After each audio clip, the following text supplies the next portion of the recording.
பூம்புகார் மாநாடும் பாமக பூகம்பமும் கிளைமாக்ஸை நோக்கி தந்தை மகன் மோதல்.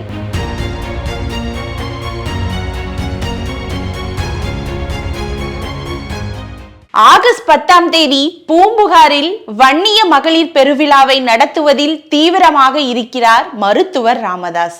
ஆனால் அன்புமணியை ஒதுக்கி வைத்துவிட்டு ஐயா நடத்தும் இந்த மாநாட்டால் பாமகவுக்கு பூகம்பம் வெடிக்கலாம் என பதறுகிறார்கள் பாட்டாளி சொந்தங்கள். பாமகவில் தந்தைக்கும் மகனுக்கும் இடையில் வெடித்துள்ள இந்த உரிமை மோதல் பிரச்சனை நாளுக்கு நாள் வலுத்துக் கொண்டே வருகிறது. இந்த நிலையில் மகனை புறக்கணித்துவிட்டு பூம்புகாரில் வன்னிய மகளிர் பெருவிழாவை நடத்த ஆயத்தமாகி வருகிறார் ராமதாஸ். கடந்த 20 ஆண்டுகளாக அன்புமணி இல்லாமல் எந்த நிகழ்ச்சியையும் நடத்தி பழக்கமில்லாத ராமதாஸ் முதல் முறையாக மகனின் தயவில்லாமல் இந்த மாநாட்டை வெற்றிகரமாக நடத்தி முடிக்க தனது ஆதரவாளர்களை முடுக்கிவிட்டுள்ளார். இந்த மாநாட்டில் 3 லட்சம் மகளிர் பங்கேற்க வேண்டும் என்பது ஐயாவின் அன்பு கட்டளை என்கிறார்கள். மகளிர் மாநாட்டுக்கு அன்புமணியை அழைப்பீர்களா என்ற செய்தியாளர்களின் கேள்விக்கு அழைப்பு விடுப்போம், விடுக்கப்படும், எல்லாருக்கும் அழைப்பு விடுக்கிறோம், அனைவரும் வரலாம் என பட்டும் படாமல் பதிலளித்து வருகிறார் ராமதாஸ். ஆனால் மாநாட்டை முன்னின்று நடத்தும் வன்னியர் சங்கத்தினரோ அன்புமணிக்கு அழைப்பு விடுக்கப்படவில்லை என்று சொல்கிறார்கள். அன்புமணிக்கு மட்டுமல்லாது அவரது ஆதரவாளர்களையும் ஒதுக்கி வைக்க திட்டமிட்டிருப்பதாக தெரிகிறது.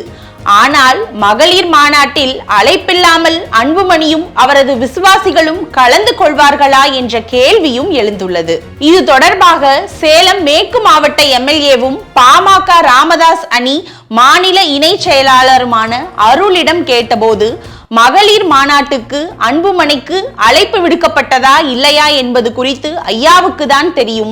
மாநாட்டை வெற்றிகரமாக நடத்தி முடிக்க நிர்வாகிகளுடன் இணைந்து செயல்பட்டு வருகிறேன். அழைப்பு அனுப்பப்பட்ட விவகாரம் தொடர்பாக நான் வேண்டுமானால் ஐயாவிடம் கேட்டு சொல்கிறேன் என முடித்துக் கொண்டார். ராமதாசுக்கு மிக நெருக்கமான புள்ளிகளில் ஒருவரான அருள் தனக்கு தெரியாது என்று சொல்லும் போது ஐயா தரப்பில் இருந்து சின்ன ஐயாவுக்கு இதுவரை அழைப்பு விடுக்கப்படவில்லை என்பது உறுதியாகிறது. இது தொடர்பாக பாமக அன்புமணி தரப்பு மாநில பொதுச் செயலாளரான வடிவேல் ராவணனிடம் கேட்டதற்கு சின்னையாவுக்கு அழைப்பு விடுக்கப்பட்டதா என்பது எனக்கு தெரியாது, எனக்கும் என்னை போன்றோர்களுக்கும் அழைப்பு கிடையாது, நாங்கள் மாநாட்டில் கலந்து கொள்வது குறித்து அன்புமணிதான் முடிவெடுப்பார் என்று தெரிவித்தார். பொதுவான நிலைப்பாட்டில் இருக்கும் பாமகவினரோ பாமகவில் இதுவரை இல்லாத அளவுக்கு மிகப்பெரிய பூகம்பம் வெடிக்க பூம்புகார் மாநாடு காரணமாக அமைந்து விடுமோ என அச்சப்படுகிறோம்.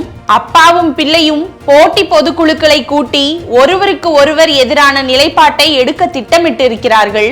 விட்டு கொடுத்து போக வேண்டும் என இருவரும் நினைத்தாலும் இரு தரப்பிலும் இருக்கும் சிலர் இந்த பகையை தூபம் போட்டு வளர்ப்பதிலே குறியாக இருக்கிறார்கள். இது புரியாமல் யார் பெரியவர் என பார்த்து விடுவோம் என அப்பாவும் பிள்ளையும் முஷ்டியை தூக்கி கொண்டு நிற்கின்றனர். இப்போதும் காலம் கடந்து விடவில்லை. நடந்ததையெல்லாம் மறந்துவிட்டு இருவரும் மகளிர் மாநாட்டில் ஒன்றாக கைகோர்க்க வேண்டும். அப்போதுதான் பாமகவுக்கான பழைய மரியாதை கிடைக்கும் என்கின்றனர்.